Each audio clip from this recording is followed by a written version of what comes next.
now, you are probably under more stress than you really ever have been before. And for most of you, the current state of our nation's economy and subsequently your own finances are to blame for some of that stress. Just yesterday, a new monthly analysis by the Associated Press found that foreclosure rates in December and bankruptcy rates stayed the same. Meantime, the unemployment rate is falling, but still, it is way too high for most of our comfort levels.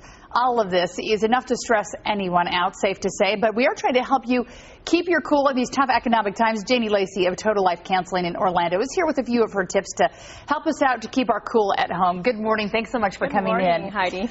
Well, before we get to some of the tips you have for us, do you find that money is an issue or a stressor in people's lives when they come in and say, help, we need to figure something out? Money is usually a topic of couples when they come into my office. They'll usually come in with some other challenges, some other issues, but finances and money always enters the conversation in one way or the other if they're not coming in for that challenge. So let's say you are feeling stressed out and you can feel that it's hurting your relationship or possibly your marriage.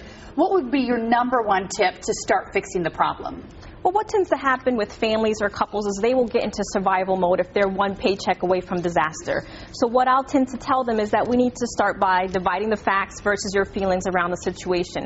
And starting with the facts is let's look at what we have. Let's look at a financial plan. What do you have coming in? What do you have going out? What are some things that you can do to balance the situation? Can you sell things on eBay? Can you do a garage sale? And get the kids involved. This is a great opportunity to get the kids involved with finances, have them cut out coupons, find deals. And so that's the #1 thing that I tell couples to do. And some couples don't even have a budget, so they're fighting about money and they don't know what's coming in and what's coming out. So starting with a financial plan. So don't hide it from the kids then. I know my parents never talked money. We didn't ever talk about it, but you say be open and let them be a part of the conversation. Absolutely, because this is a learning time for them. And if we're going to be stressing about money, let's teach them conflict resolution, how we can move through the situation and involve them and teach them some financial lessons. There's lots of rich lessons learned involved for families, as opposed to some adults will say, well, my family never taught me about money, so let's be proactive.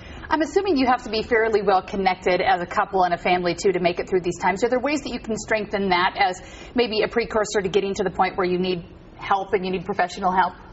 When couples or families are going through financial situation, they will tend to isolate themselves.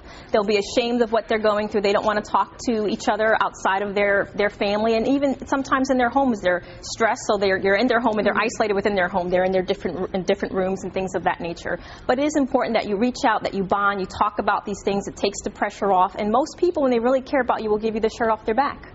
Which really is the truth when you come down to it. You also have a couple techniques. Oh, we're just about out of time here for managing. What are they really quickly? Stress management techniques. When we are going through daily stress, there are certain things that we rely on, whether it's journaling, exercise, quiet time, reading. There's a variety of things that people do on a normal basis to deal with stress. So these are the times where we need to open up that toolbox and pull them out.